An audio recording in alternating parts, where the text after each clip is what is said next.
सिकंदर किसी हालात के सामने नहीं झुकता। सिकंदर किसी हालात के आगे नहीं झुकता। तारा टूट भी जाए तो वो जमीन पर नहीं गिरता। और गिरते होंगे हजारों दरिया समुंदर में, पर कोई समुंदर किसी दरिया में नहीं गिरता। हेलो दोस्तों, स्वागत है आप सभी को एसएससी जीडी 2024 की मैथ की प्रैक्टिस सेट नंबर 6 में।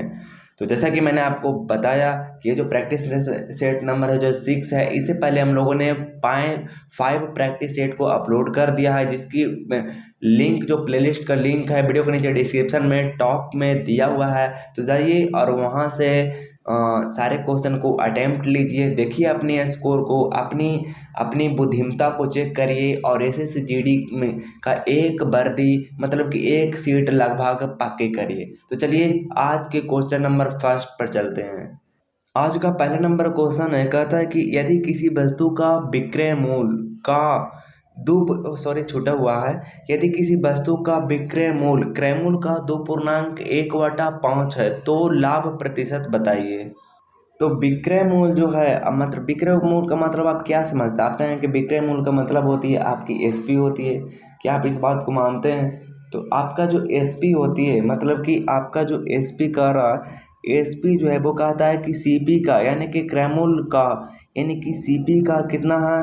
तो आप कहेंगे 2.1/5 है। 2.1 कितना है? तो आप कहेंगे कि 5 है। इसको अगर हम सोल्व करते हैं तो हमारे पास कितना हो जाएगा? एस पी जो पहले से ही था और सी पी इधर से आ जाएगा आपका, तो कितना आ जाएगा? 5 दूनी के 10 और 1 11 में आपका कितना आ जाएगा? आप कहेंगे 5 आ जाएगा। अब यहाँ से आप देख सकते हैं कि 5 रुपये में कोई इंसान किनता है और 11 रुपये में बेचता है, तो आप कहते हैं कि प्रॉफिट होती है। हम कहें पूछते हैं कि प्रॉफिट जो होती है वो कितनी की होती है? आप कहेंगे 6 की होती है। कितने पर होती है? तो आप कहेंगे 5 पर होती है, क्योंकि हमेशा जो प्रतिशत निकलती है वो क्रैमूल पर निकलती है। उसके बाद में यहाँ से क्या करेंगे हम? तो प्रतिशत निकालना है तो हम 100 से मल्टीप्लाई कर देंगे। 100 से अगर मल्टीप्लाई कर देंगे तो हमारे पास कितना आ जाएगा? आप कहेंगे 100 से अगर मल्टीप्लाई करते हैं तो यहाँ से कट जाएगा तो कितना हो जाएगा? 20×5 = 100 हो जाएगा। इसको ना 6 दूनी के 12 यानी कि 120 आ जाएगा। यानी इस क्वेश्चन का बिल्कुल सही जवाब की अगर बात करते हैं तो 120% करेक्ट उत्तर हो जाएगा। नेक्स्ट क्वेश्चन कहता है कि एक कार सीधी सड़क पर दूरी का 1/3 भाग 10 किलोमीटर की चाल से अगली 1/3 भाग दूरी 20 किलोमीटर प्रति घंटे की चाल से और अंतिम 1/3 दूरी 60 किलोमीटर प्रति घंटा की चाल से तय करती है। कार की औसत चाल बताइए। मैंने आपको कई बार बताया होगा कि जब कोई भी कार जो होती है वो एक समान दूरी को तय करती है। इन तीनों केस में आप देखिएगा तो यहाँ पे दूरी जो दिया हुआ है वो दूरी का 1/3 भाग दिया हुआ है, मतलब कि समान दूरी का बात कर रहा है। और वो उसका जो चाल है वो अलग अलग, तो अलग अलग चाल से समान दूरी को तय की जाती है, तब उसका हम एलसीएम जो होती है उसी को हम लोग दूरी मान लेते हैं। मतलब मैं आपको कुछ इस तरह से कहना चाहता हूँ कि क्वेश्चन नंबर 2 है, वो कहता है कि एक कोई कार है, यहाँ से कोई यहाँ तक गया कार, कुछ इस तरह से ये जाती है, यहाँ से यहाँ जाती है। वो कहता है कि 1/3 भाग यहाँ पर है और यहाँ पर है। 1/3 भाग वो 10 किलोमीटर की चाल से तय करता है। और उसके बाद आपका जो है फिर कहता है कि 1/3 भाग 20 किलोमीटर प्रति घंटे की चाल से तय करता है।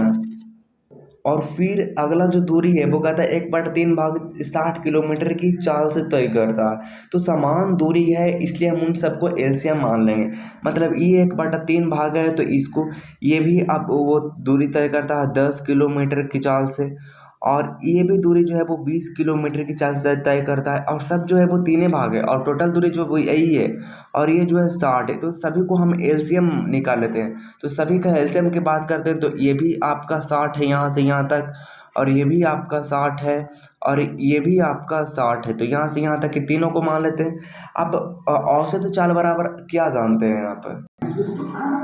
औसत चाल बराबर आपका जो होती है अगर मैं बताऊं तो औसत चाल बराबर क्या होती है? औसत चाल बराबर होती है आपका कुल दूरी। कुल दूरी बटा में होती है आपका कुल समय होती है। क्या होती है? कुल समय होती है। आप कहेंगे समय तो दिया हुआ नहीं है, कुल दूरी तो फिर बात अगर करते हैं तो कुल दूरी को ऐड कर लेंगे, तो यानी कि 60 और 60 दूनी के 120 और 120 दूनी के 120 और 120 और 60 कितना हो जाएगा? आप कहेंगे 180 आ जाएगा। मैं कहूँगा ठीक है जी, 180 आ जाएगा। और टोटल दूरी, तो टोटल दूरी में अगर आप चाल से भाग देते हैं तो समय निकल जाएगा। चाल अगर यहाँ आएगा और समय अगर यहाँ चला जाएगा तो आप दूरी में समय चाल से भाग दे देंगे तो समय निकल जाएगा। तो यहाँ से अगर भाग देते हैं तो कितना आ जाएगा? 6 आ जाएगा।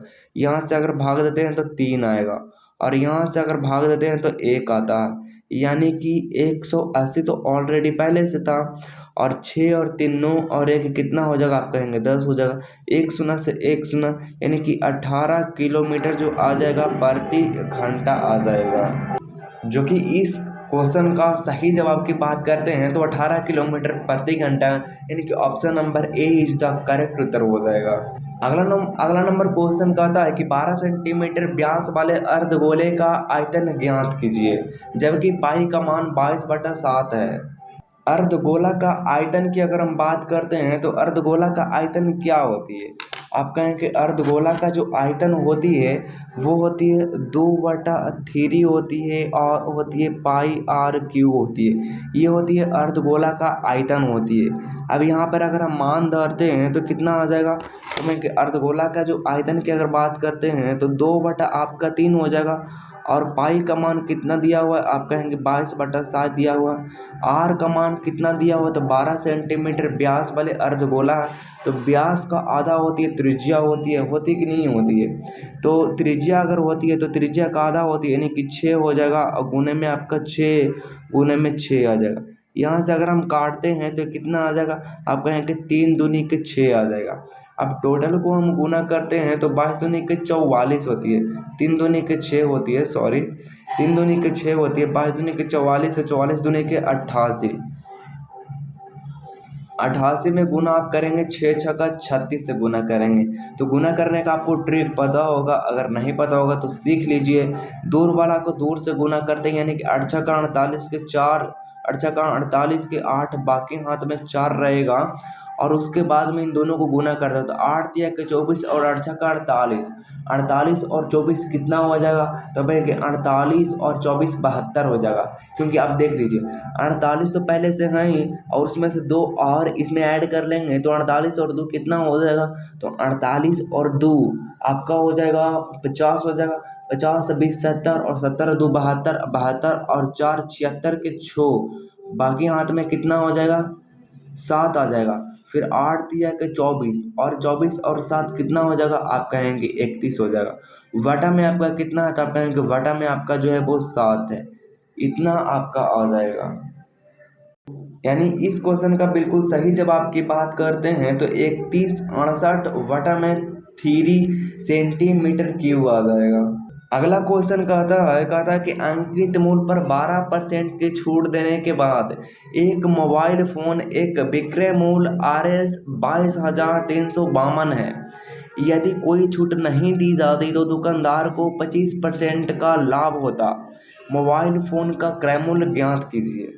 12% के छूट देने के बाद एक मोबाइल फ़ोन को 22,352 है, यानी कि 12% की अगर हम छूट देते हैं तो आप अगर 100 रुपये की कोई भी चीज़ है और अगर 12% की आप छूट देते हैं तो उस वस्तु को आप कितना में सेल कर रहे हैं? तो आप उस वस्तु को हम सेल जो कर रहे हैं 12 में से माइनस कर देंगे तो 10 माइनस करेंगे तो 90 आ जाएगा, और 2 और माइनस करेंगे तो कितना हमारे 88% में हम उसको दे देंगे।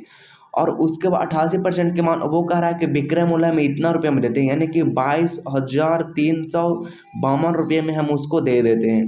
तो 1% की यहाँ से वैल्यू हम निकाल सकते हैं बिल्कुल ईजी से, क्योंकि 22 और 3 5 2 वटा में आपका कितना हो जाएगा? 8 हो जाएगा। और यहाँ से हम 100 से गुना भी कर देंगे ताकि उसका जो है वो क्रय मूल्य भी निकल जाए, क्योंकि क्रय मूल्य जो अपने आप में 100 होती है, यानी कि 100 से हम इसको गुना कर देंगे। अब यहाँ से काट लेंगे तो कितना कटेगा? आप कहें कि इसको 11 से काट लीजिए, 11 8 88, और 11 से यहाँ काटेंगे तो कितना आपका बचेगा? तो 11 से अगर काटते हैं तो 11 दूनी का आपका हो जाएगा कितना? 22 हो जाएगा।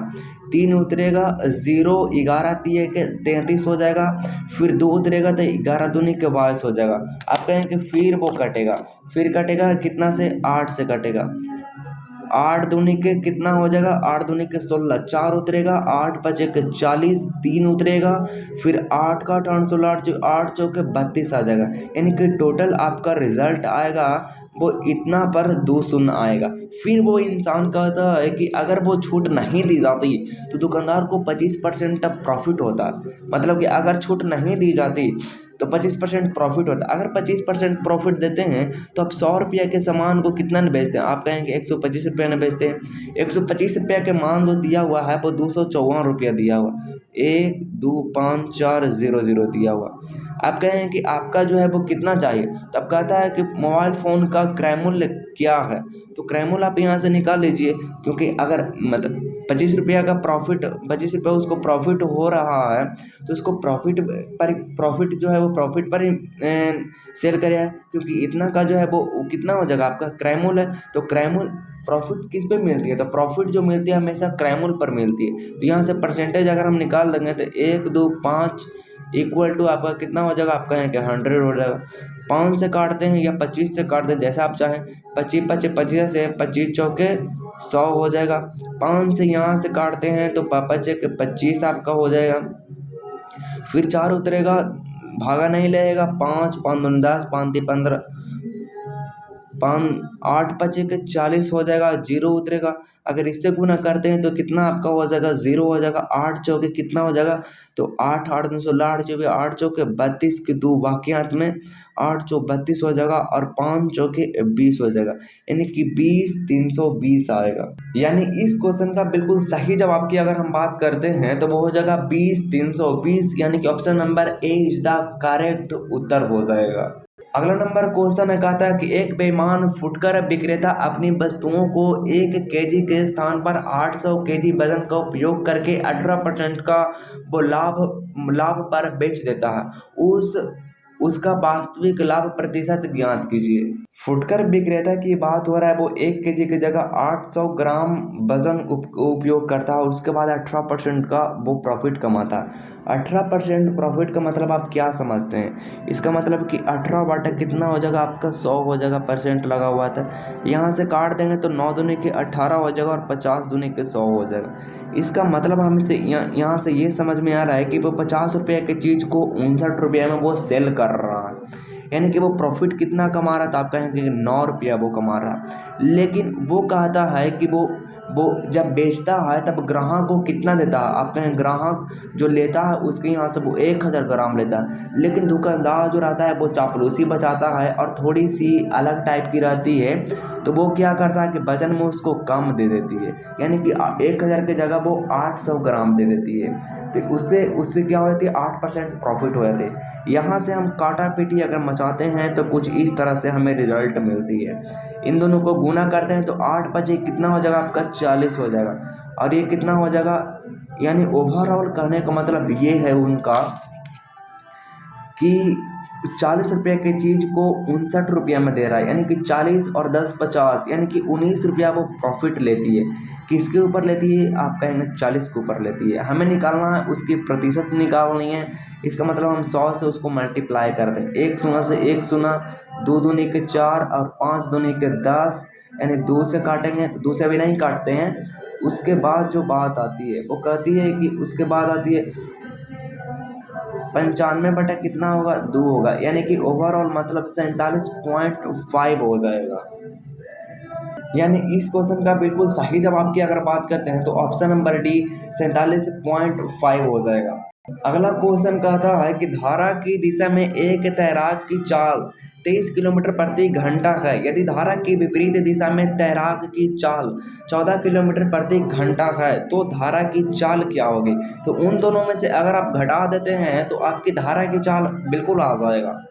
धारा की दिशा की ओर जब जाती है कोई इंसान, मतलब धारा की दिशा में जब कोई तैराक चलती है तो उसमें प्लस लिखते हैं। यानी कि x + y बराबर दिया हुआ है 23 दिया हुआ। और फिर कहता है कि धारा की विपरीत दिशा में तैराक जब चलती है तो विपरीत दिशा के मतलब आप क्या समझते हैं, यानी कि उसका विरोध कर रहा, यानी कि 14 घंटा लगती है। आप इन दोनों में से क्या करिए, घटा दीजिए। तो घटा दिएगा तो रिजल्ट हमारे पास कुछ ऐसे करके आएगा। ये जो है वो उसका चिन्ह जो है वो चेंज करते हैं। इसमें प्लस हो जाएगा, इसमें माइनस हो जाएगा, इसमें कट जाएगा आपका, ये कट जाएगा। यहाँ पे अगर बात करते हैं तो 2x हो जाएगा। 2x बराबर आप कहें कितना होगा, तो इसमें से घटा देंगे तो 14 और 6 यानी कि 6 और 3 9 आ जाएगा। यानी कि एक समान आप कहेंगे कि 9/2 आ जाएगा। यानी कि ओवरऑल जो आपका टोटल आंसर की बात करते हैं तो 4 पॉइंट कितना हो जाएगा, 5 हो जाएगा। यानी इस क्वेश्चन का बिल्कुल सही जवाब की अगर बात करते हैं तो 4.5 किलोमीटर प्रति घंटा आ जाएगा। अगला क्वेश्चन है, कहता है कि 0.12, 0.16 और 0.21 का चतुर्थानुपाती क्या है। जब कोई भी क्वेश्चन चतुर्थानुपाती की अगर बात करते हैं तो पहले मान को छोड़कर दूसरे मान को गुना करके उसको से हम भाग देते हैं, बिल्कुल कुछ इस तरह से। 0.16 है और उसको हम लोग गुना करते हैं 0.21 से, उसके बाद में उसमें हम भाग दे देते हैं 0.12 से भाग दे देते हैं। दो दो दो अंक के बाद दशमलव है, 2 अंक के बाद इसमें यानी कि इसमें से इसमें खत्म हो जाएगा, फिर इसके बाद में 2 शून्य ये आ जाएगा। अब कुछ सारा दशमलव की प्रोसेस जो है वो पूरी तरह से ख़त्म हो चुकी है। अब मैटर जो बच रहा है इनको काटने का मैटर है, तो काटापीटी मचाते हैं। 4 चौके कितना हो जाएगा, आप कहेंगे 16 हो जाएगा, और 4 तिया के 12 हो जाएगा। 3 से अगर हम काटते हैं तो 3 सते 21 हो जाएगा, यानी कि 7 चौके कितना हो जाएगा, तो आप कहेंगे 7 चौके 28 हो जाएगा, और 2 शून्य नीचे बच रहा है यानी कि 2 अंक के बाद दशमलव अगर दे देंगे। यानी इस क्वेश्चन का बिल्कुल सही जवाब की बात करते हैं तो ऑप्शन नंबर 2 0.28%, 28 आ जाएगा।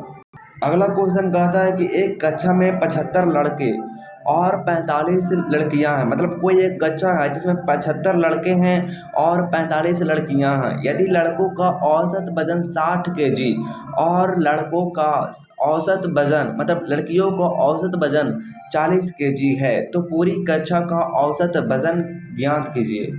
लड़कों का औसत वजन की बात करता है तो वो कितना कहता है, आप कहेंगे 60 केजी कहता है, लेकिन लड़कियों का औसत वजन जो कहता है वो 40 केजी कहता है। तो एलिगेशन हम लोग लगाएंगे, यहाँ पे उसका मान आ जाएगा। फिर कहता है कि वो 75 लड़के और 45 लड़कियाँ हैं। 75 कितना है, आप कहेंगे लड़का है, और 45 कितना है, तो आप कहेंगे लड़कियाँ है। क्या आपको दिख रहा है, यहाँ से अगर काटते हैं तो 15 45 और 15 पचे 75 हो जाएगा। यानी कि यहाँ से अगर हम मल्टीप्लाई करते हैं तो कितना आ जाएगा, तो 6 पचे के 30, यानी कि यहाँ से आपका रिजल्ट आ जाएगा 300 आ जाएगा, और यहाँ से आ जाएगा 4 तिया के 12 यानी कि 120 आ जाएगा। अब दोनों को ऐड करके उसके जो मान आते हैं उससे हम लोग डिवाइड कर देते हैं। कुछ इस तरह से अगर बात करते हैं तो 300 हो जाएगा, प्लस में 120 आ जाएगा, वटा में आपका 5 और 3 8 आ जाएगा। दोनों अगर हम ऐड करते हैं तो 300 और 400 यानी कि 420 आ जाएगा, वटा में आपका जो आ जाएगा वो 8 आ जाएगा। यहाँ से अगर हम काटते हैं तो कितना आ जाएगा, 8 पचे के 40 आ जाएगा। 40 करते हैं तो फिर बचेगा तो 8 दूनी के 16 आ जाएगा, फिर 4 उतरेगा दशमलव, 8 पचे के 40 आ जाएगा, यानी कि 52.5 आ जाएगा। यानी इस क्वेश्चन का बिल्कुल सही जवाब की अगर बात करते हैं तो 52.5 केजी आ जाएगा। अगला नंबर क्वेश्चन है, कहता है कि 2800 और 756 का महत्तम समवर्तक यानी कि HCF ज्ञात कीजिए। HCF की मतलब आप क्या समझते हैं, HCF का मतलब होता है कि सबसे बड़ा मान, मतलब कि ऑप्शन जैसे दिया हुआ था आपका कितना दिया हुआ था, अगर आपको ध्यान होगा तो 28 दिया हुआ था, 14 दिया हुआ था और 56 दिया हुआ था और आपको 14 दिया हुआ था, कुछ इस तरह से दिया हुआ था। तो इनमें सबसे बड़ा मान है जिसको से आप दोनों काट के देख लीजिए। HCF का मतलब है कि दोनों को वो डिविजल करता है, तो सबसे बड़ा मान आपका 56 है, तो 28 दूनी के 56 हो जाएगा, ये तो कट जाएगा। लेकिन इससे जो है वो 756 नहीं, बिल्कुल भी नहीं कटता। अगर आप काट के देखते हैं तो देख लीजिए, 56 की बात करते हैं तो 56 दूनी का आपका कितना हो जाएगा, 2 से काटते हैं तो 2 दूनी के 4 हो जाएगा और 8 दूनी के 16, 2 से इसको काटते हैं तो 2 तिया के 6 हो जाएगा और 7 दूनी के 14 हो जाएगा, 8 दूनी के 16 हो जाएगा। फिर 2 से काटते हैं तो 14 दूनी के 28 हो जाएगा, 2 से फिर इसको काटते हैं तो 2 एका 2 हो जाएगा और 8 दूनी के 16 हो जाएगा, 9 दूनी के 18 हो जाएगा। फिर 8 और 1 9, 4 और 1 5, बिल्कुल भी नहीं कट रहा, ये नहीं कटेगा तो दशमलव में कटेगा। जैसे यार काटते हैं तो 14 एका 14, फिर उतरा 4 उतरा, फिर 14 का 14 18 चौतिया 42, चौतिया 42, 42, यानी कि कितना बचा आपका 7 बच गया, दशमलव लगाएंगे 0, 14 25 70, यानी कि 13.5 आ रहा है। तो बिल्कुल भी ये नहीं होगा। जो उसको पूरी तरह से दोनों को डिविजिबल कर देगा आप, वहीं उसका एचसीएफ होगा। तो 56 के बाद हम सबसे 42 को चलते हैं, क्योंकि सबसे ज़्यादा वाला होती है, आप इसको ध्यान रखना कि सबसे ज़्यादा वाला होती है। तो 56 के बाद हम, मुझे तो लगता है सबसे बड़ा 42, तो 42 से देखते हैं। तो 42 से आपका 28 दूनी 28, वो भी नहीं कटेगा आपका। 28 से देखते हैं, तो 28 से तो वो कट जाएगा, लेकिन 756 के बाद करते हैं तो 28 से कटेगा, यानी कि आपका जो 14 दूनी के 28 और दो तिया के आपका 6 हो जाएगा, फिर 7 दूनी के 14, यानी कि 8, इतना आ जाएगा। फिर अगर काटते हैं तो 14 के 14 28, दो से काटते हैं 7 दूनी के 14, फिर दो से काटते हैं तो दुए का 2, 8 दूनी के 16, इतना आ जाएगा। फिर यहाँ से काट के देखते हैं तो 7 7 दूनी के 14, 4 होता है, 7 7 49, हाँ ये कट जाता। यानी इस क्वेश्चन का बिल्कुल सही जवाब की अगर बात करते हो तो वो 28 ही वो एचसीएफ की ऑप्शन नंबर 1 है, जो कि दोनों को पूरी तरह से डिविजिबल कर देती है। अगला नंबर क्वेश्चन है, कहता है कि रेत का ढेर एक लंबवृत्तीय शंकु के आकार का है। इसकी तिर्यक ऊंचाई 10 फुट और आधार का व्यास जो है वो 16 फुट है। ढेर बनाने वाली रेत का आयतन ज्ञात कीजिए। मान लीजिएगा पाई का मान जो है वो 3.14 है। जैसा कि क्वेश्चन जो कह रहा है कि रेत का ढेर एक लंबवृत्तीय शंकु के आकार का। शंकु के आकार मतलब आप क्या समझ पाते हैं? तो शंकु के आकार का मतलब होती है कुछ इस तरह से उसका डायरेक्शन होगा, कुछ इस तरह से आपका जो है वो डायरेक्शन होगा। फिर कहता है कि इसके तिर्यक ऊंचाई 10 फुट है। तिर्यक ऊंचाई जो वो कितना है, तो आप कहें कि वो 10 फुट है। फिर कहती है कि उसका जो आधार का व्यास है वो 16 फुट है।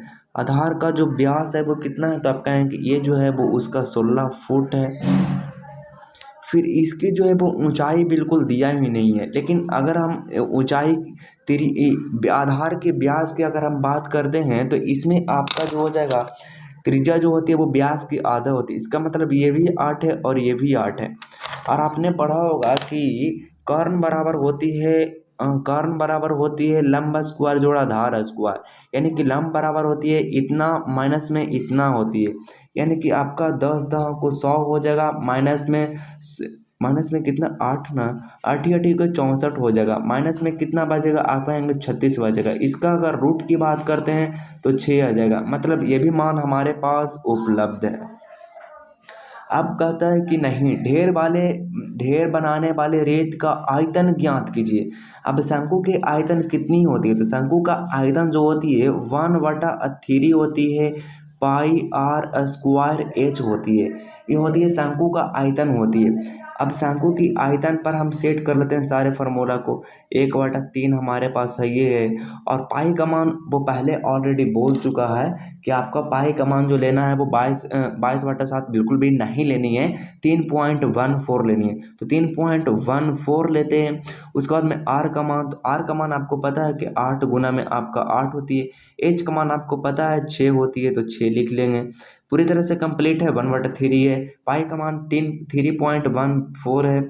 उसके बाद में आपका जो आर का मान, तो आर का मान 16 है। आर का मान डी जो है वो आपका 16 है, तो उसका आधा हो जाएगा, त्रिज्या हो जाएगा, तो 8 गुने 8 हो जाएगा। और 6 की अगर हम बात करते हैं तो 6 जो है वो उसकी ऊंचाई आ जाती है।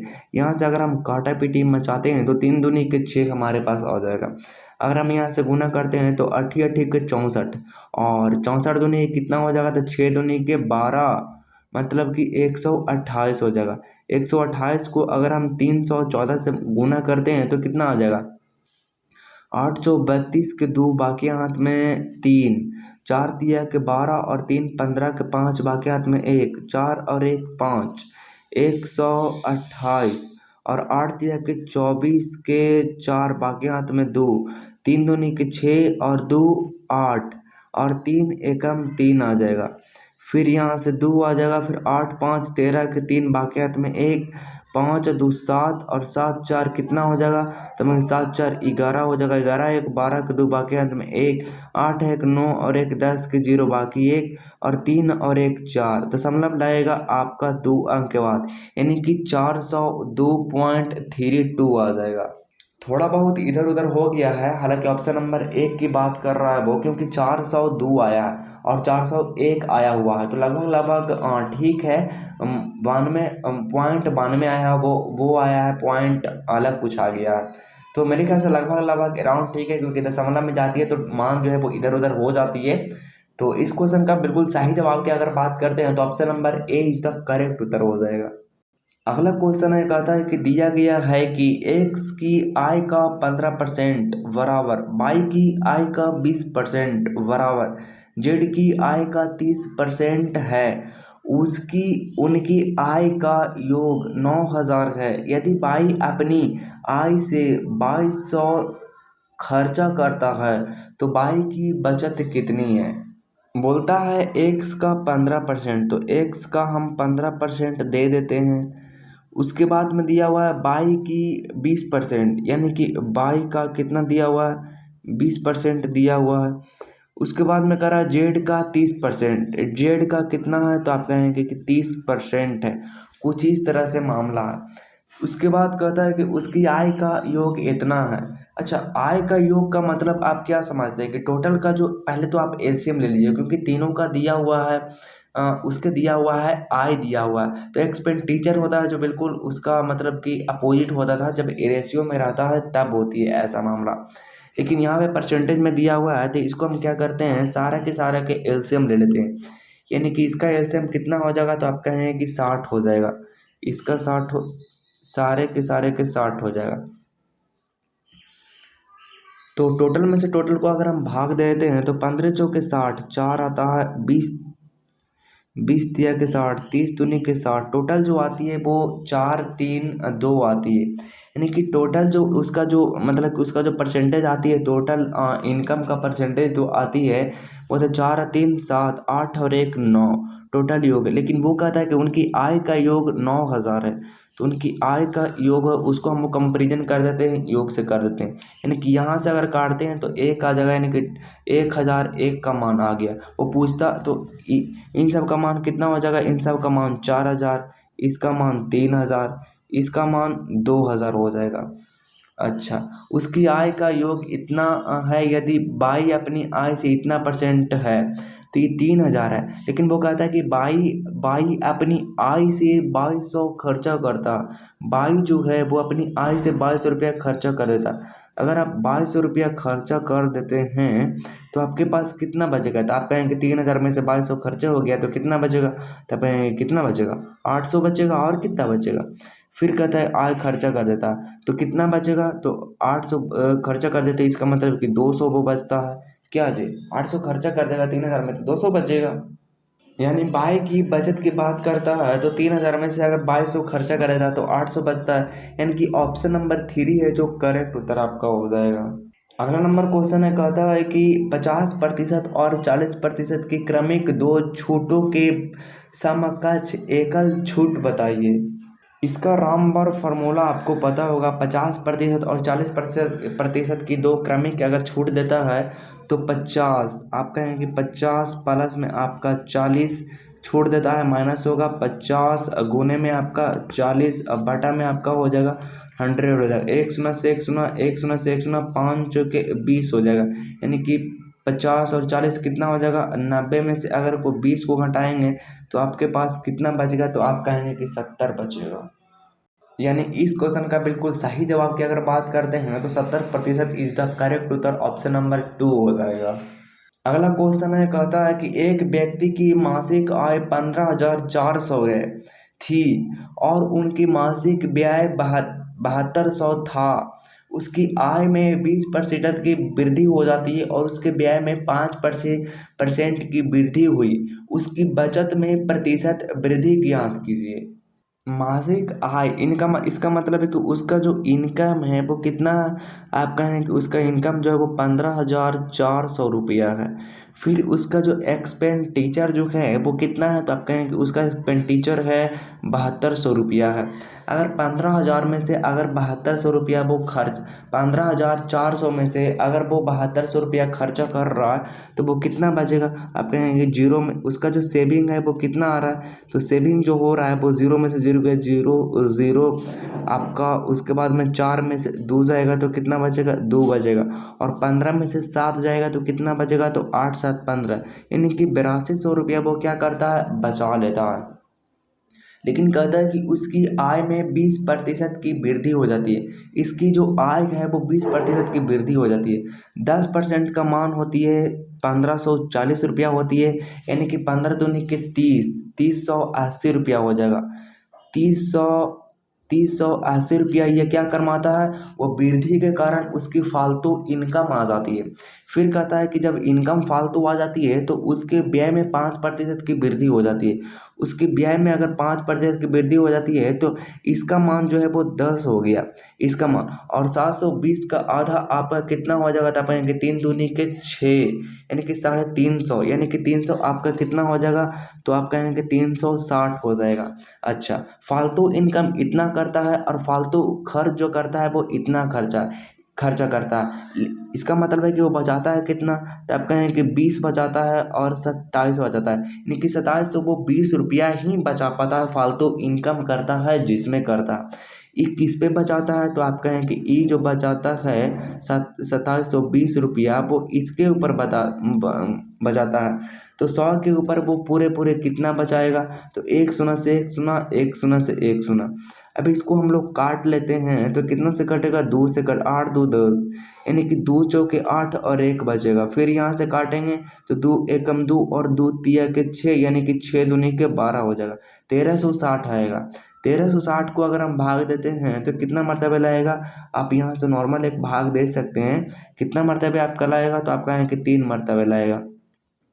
3 मरतबे लाएगा तो कितना हो जाएगा, तो 4 तिया के 12, 123 आएगा। तो 23 और 7 कितना हो जाएगा, 23 और 7, 7 छो 14, 7 और 6 कितना हो, 6 दूनी 12 और 1 13, 130 आएगा। 130 आएगा तो फिर 3 मरतबे लाएगा। 130 तो कितना बचेगा, 7 बचेगा। और अगर 7 बचता है तो फिर आ जाएगा आपका, फिर लगेगा कितना मरतबे, फिर 7 आएगा तो 41, तो 70, तो 1 मरतबे लगेगा फिर बचेगा, फिर आपका लगेगा 7 मरतबे, यानी कि लगेगा आपका 33.17 लगेगा। यानी इस क्वेश्चन का बिल्कुल सही जवाब की अगर बात करते हैं तो option number A is the correct उत्तर हो जाएगा, 33.14% हो जाएगा। अगला नंबर क्वेश्चन है, कहता है कि संख्या 20, 24 और 29 में से प्रत्येक में से एक निश्चित संख्या घटाई जाती है, घटाने के बाद वे संख्या समानुपाती होती है। अरे यार, समानुपाती का मतलब तो होती है 4 और यहाँ मान दिया हुआ है 3, तो ये तो क्वेश्चन में कुछ गड़बड़ी दिया हुआ है। अगला नंबर क्वेश्चन है, कहता है कि 280 रुपया के अंकित मूल्य वाले एक टूल पर 15% की छूट दी जाती है। गणना की त्रुटि के कारण दुकानदार ग्राहक को 20 रुपया अतिरिक्त दे देता है। ग्राहक के लिए टूल पर प्रभावी छूट प्रतिशत क्या होगी। जैसा कि क्वेश्चन आपने देखा कि 280 रुपये का जो चीज़ है, 280 रुपये, उस पर 15% की छूट देती है। 15% को बिल्कुल बच्चा की तरह नहीं निकालिएगा। ये 1 दशमलव जब आप लगाते हैं तो 10% की मान आती है, यानी कि 28 रुपया आती है। और 5% का मतलब है कि 14 रुपया आ गया, यानी कि 8 और 4 कितना हो जाएगा, 12 हो जाएगा। और 2 और 1 3 और 1 4, यानी कि 280 रुपया में से वो 42 रुपया छोड़ रहा है, तो कितना बचेगा आपका, तो आप कहें कि 280 रुपया में 42 रुपया छोड़ रहा है, इसका मतलब है कि आपका जो है वो 238 रुपया में वो सामान को दे रहा। लेकिन वो कहता है कि गलती से मतलब कि गणना की त्रुटि के कारण दुकानदार ग्राहक को 20 रुपया अतिरिक्त देता है। 20 रुपया अगर अतिरिक्त दे दिया है तो सामान में 20 रुपया आप माइनस करिएगा, तो 20 रुपया जब आप माइनस करिएगा तो कितना आपके पास बचेगा, 218 रुपया बचेगा। पूरा जो सामान था इतना में था और इतना के सामान 218 रुपये में वो दे देता है। इसका मतलब है कि उसका जो मतलब जो वो कितना रुपया का छूट देता है, तो आप कहें कि 60 और 2 62 रुपया का वो छोड़ देता है। किसके ऊपर देता है, 280 के ऊपर देता है। और गुना में हम प्रतिशत निकालेंगे तो 100 हो जाएगा। एक शून्य से एक शून्य कटेगा, 14 दूनी के 28 हो जाएगा, 31 दूनी के 62 हो जाएगा। फिर काटेंगे, 7 दूनी के 14 हो जाएगा और 5 दूनी के 10 हो जाएगा, 31 पचे 55 से हो जाएगा और बटन में 7 हो जाएगा। फिर यहाँ से अगर हम निकालते हैं तो 7 दूनी के 14 हो जाएगा, फिर 7 दूनी के 14 हो जाएगा। फिर दशमलव जब लगाएंगे तो 7 एकम 7, फिर सतिया के कहे 7 चौके 28, 2 उतरेगा यानी कि 20, तो 7 दूनी के 14 आ जाएगा। फिर 6 उतरेगा, तो 6 उतरेगा तो 0 लगाएंगे तो 7 से 7 के 56 यानी कि 4 उतरेगा। इतना तक रह देते हैं। यानी इस क्वेश्चन का बिल्कुल सही जवाब की अगर बात करते हैं तो 22.1% इज द करेक्ट उत्तर हो जाएगा। अगला नंबर क्वेश्चन है, कहता है कि पी और क्यू मिलकर किसी काम को 15 दिन में कर सकते हैं। पी जो है वो क्यू से 3 गुना कुशल है, मतलब 3 गुना ज़्यादा काम करती है। पी अकेले इस काम को कितने दिनों में कर सकता है? क्वेश्चन था, आपको पता था कि पी और क्यू मिलकर किसी काम को 15 दिन में वो पूरा कर देते हैं। पी जो काम करता है वो पी जो काम करती है क्यू से 3 गुना ज़्यादा काम करती है। मतलब कि क्यू जो है वो एक काम करती है तो पी जो है वो 3 काम करती है। यानी कि टोटल काम जो है वो कितना है, 4 है। यानी कि 4 काम डेली हो जाती है, लेकिन फिर भी 15 दिन लगती है। यानी कि टोटल जो काम है वो कितनी है, तो आप कहेंगे कि टोटल जो काम है वो 60 है, 60 काम है। इसका मतलब है कि 60 जो टोटल काम है। फिर क्वेश्चन कहता है कि पी अकेले इस काम को कितने दिन में कर सकता है। पी जो है वो अकेले एक दिन में 3 काम करता है, तो 60 काम को करने में कितना दिन वो लेगा, तो आप कहेंगे कि वो पूरे के पूरे 20 दिन में वो काम फिनिश कर देगा। यानी इस क्वेश्चन का बिल्कुल सही जवाब की अगर बात करते हैं तो ऑप्शन नंबर ए 20 दिन हो जाएगा। अगला नंबर क्वेश्चन है, कहता है कि 2100 की राशि को एक बरस के लिए 20% प्रति वर्ष की दर से निवेश किया जाता है, जिसके लिए ब्याज अर्धवार्षिक रूप से चक्रवृद्धि होता है। चक्रवृद्धि ब्याज ज्ञात कीजिए। क्वेश्चन जैसा कि आपने पढ़ा कि 2100 रुपया जो है वो एक वर्ष के लिए 20% वार्षिक दर से निवेश किया जाता है। मतलब कोई भी चीज़ में वो निवेश कर दिए, जिसके लिए ब्याज जो है वो अर्धवार्षिक रूप से चक्रवृद्धि होता है। अच्छा, मतलब कि एक वर्ष जो है आपको दिख रहा, एक वर्ष की अगर हम बात करते हैं तो एक वर्ष में वो 20% जो वो भरता है, मतलब कि 20% एक वर्ष में वो देता है। अगर वो अर्धवार्षिक रूप में देगा तो वो कितना कितना देगा, तो आप कहें कि अर्धवार्षिक रूप में जब वो देगा तो कितना देगा, तो आप कहें कि 10% देगा। इससे ज़्यादा बिल्कुल भी नहीं देगा और नहीं इससे कम देगा। जब 10% पहले साल में दे, पहले अर्धवार्षिक में देगा और दूसरे 10 वर्ष में, यानी कि 10 रुपये के वो चीज़ को 11 रुपये में 11 रुपया देगा। फिर 10 रुपये की चीज़ को वो 11 रुपये में देगा, 10 रुपया लेगा उधार था, इतना रुपया उसको पे करना पड़ेगा। इसको अगर हम मल्टीप्लाई करते हैं तो 1 2 1 है, मतलब अगर 100 रुपया वो लेगा तो उसको 121 रुपया पे करना पड़ेगा। 21 रुपया बिल्कुल ज़्यादा पे करना पड़ेगा। उसने कहा है कि जी बिल्कुल भी नहीं, मैंने 2100 रुपया लिया है, यानी कि 100 का जो वो मान दिया हुआ है वो कितना दिया हुआ है, सब कहें कि 2100 रुपया दिया हुआ। एक शून्य से एक शून्य, एक शून्य से एक शून्य, एक का मान जो है वो बिल्कुल 21 आ गया है। वो कहता है कि आपका जो इंटरेस्ट लगता है वो 21 रुपया लगता है। मैं कहता हूँ कि बिल्कुल भी नहीं, एक का मान 21 है तो 21 रुपया इंटरेस्ट लग रहा है। इसका मतलब कि आपका टोटल जो इंटरेस्ट लगेगा 2100 रुपया का वो 441 लगेगा। यानी इस क्वेश्चन का बिल्कुल सही जवाब की अगर बात करते हैं तो ऑप्शन नंबर है 441 रुपया हो जाएगा। अगला नंबर क्वेश्चन सिंप्लीफिकेशन के, निम्नलिखित व्यंजक को सरल कीजिए। 7 भागा में 2 गुना में 8.35, 35 प्लस में 1.3 प्लस में 2.42 है। आपका जो क्वेश्चन है बिल्कुल कुछ इस तरह से है। तो आपको पता होगा बोडमास का नियम, पहले काकर पीछे भाग तब गुना तब जोड़ घटाव। तो पहले इस प्रोसेस को अगर आप करते हैं तो 7 भागा में आपका क्या रह जाएगा, आप कहें कि यहाँ पे हमको दिख रहा है, बिल्कुल दिख रहा। तो 7 भागा में आपका जो है वो 2 बिल्कुल छोड़ देते हैं। इन सारे अंदर वालों को पहले एडेड कर देते हैं, यानी कि 2 हो जाएगा और यहाँ पे कुछ नहीं है तो इसका मतलब है कि 0 है। 2 और 0 और 5, यानी कि 5 और 2 कितना हो जाएगा, आप कहेंगे 7 हो जाएगा।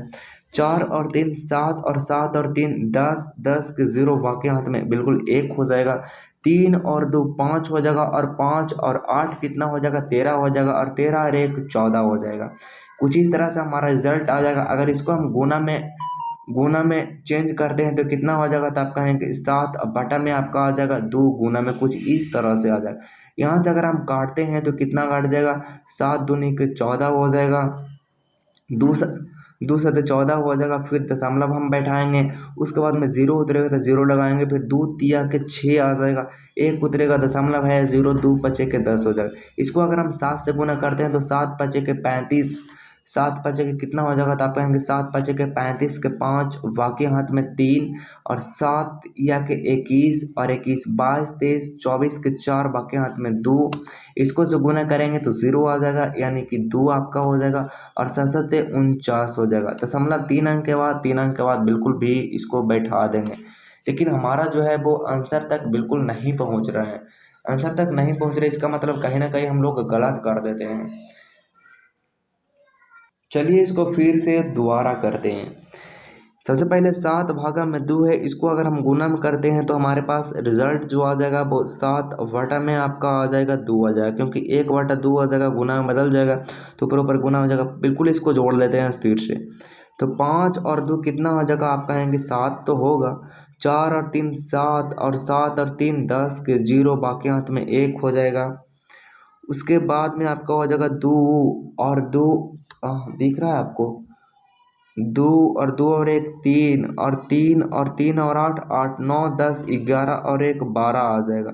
यहाँ से अगर हम काटते हैं तो 2 छिक 12, दशमलव आ जाएगा, 0 आ जाएगा, 7 उतरेगा तो लगेगा 2 तिया के 6 आ जाएगा, फिर 1.0, 2 पंजे के 10 हो जाएगा। 7 से अगर गुना करते हैं तो 7 पचे 35 के 7 यहाँ पर गुना करते हैं कुछ इस तरह से, 7 पचे 35 के 5 वाकयात में 3 और 7 तिया के 21 और 3 कितना हो जाएगा, तो आप कहेंगे 7 तिया के 21 और 3 24 के 4 वाकयात में 2, यानी कि 2 हो जाएगा। और उसके बाद हो जाएगा 7 का 42 हो जाएगा, यानी कि 3 अंक के बाद 42.245 आ जाएगा। यानी इस क्वेश्चन का बिल्कुल सही जवाब की अगर बात करते हैं तो 42.245 option number D is the correct उत्तर हो जाएगा। अगला क्वेश्चन है, कहता है कि ए और बी एक काम को क्रमशः 8 दिन और 16 दिन में पूरा कर सकते हैं। यदि बी से शुरू करते हुए ए और बी एकांतर दिनों में काम करते हैं तो काम कितने दिन में पूरा हो जाएंगे। एकांतर का मतलब है कि एक दिन वो एक दिन ये होती है। कहता है बिल्कुल भी 19 नंबर क्वेश्चन है, कहता है कि ए और बी काम को, ए जो काम करता है वो कितने दिन में करता है, तो वो करता है 8 दिन में। बी जो काम करता है वो 16 दिन में काम करता है। इन दोनों का एलसीएम हम फट से निकालेंगे तो 16 होगा, यानी कि ए जो है वो एक दिन में काम जो करता है वो 2 काम करता है, तभी उसको 16 दिन करता, तभी 2 काम करता है, तभी वो उसको कम दिन लगता है। लेकिन बी जो है वो 16 दिन लगता है, इसका मतलब एक दिन में वो एक काम कर रहा है, कुछ इस तरह से प्रोसेस आ जाएगा। फिर कहता है कि बी से शुरू करते हुए ए और बी एकांतर दिनों में काम करते हैं। बी से शुरू करते हुए ए जो है वो एकांतर दिन में काम करता है। एक दिन में जो काम होती है वो 3 काम होती है, 3 काम होने में आपका जो लगती है वो 2 दिन लगती है, बिल्कुल 2 दिन लगती है। अगर इसको हमको 16 तक पहुंचना है तो इसको 5 से हम गुना कर देंगे तो 5 जाए कितना हो जाएगा, 15 हो जाएगा, 5 दिया का 15 हो जाएगा। और इसको अगर हम 5 से गुना करते हैं तो 5 दूनी के 10 दिन, हमारा 15 काम करने में 10 दिन लग जाएगा। क्या आप समझ पा रहे हैं। उसके बाद जब इतना काम हो जाएगा तब ए तक आ जाएगा। उसके बाद अगला दिन जो आएगा एकांतर दिन आएगा, मतलब अगला दिन आएगा तो बी का काम है। बी जो काम करता है वो एक दिन में एक ही काम करता है, तो एक दिन में जोड़ देंगे, यानी कि एक काम करने में एक दिन लगेगा, यानी कि 16 काम हो जाएगा, जो कि हमारा 16 यहाँ पे आ गया है। और इसको करने में कितना दिन हमारा लगेगा, तो आप कहें कि 11 दिन लगेगा। यानी इस क्वेश्चन का बिल्कुल सही जवाब की अगर बात करते हैं तो 11, यानी कि option number D is the correct उत्तर हो जाएगा। ये क्वेश्चन जो है वो आपको होमवर्क के लिए दी जाती है, तो आप प्लीज़ इसको कमेंट बॉक्स में इसके आंसर को दीजिए, मैं उसका रिप्लाई और हार्ट वगैरह सब दूंगा। इसके साथ मिलते हैं नेक्स्ट प्रैक्टिस सेट में, तब तक के लिए ऑल द बेस्ट, जय हिंद, वंदे मातरम।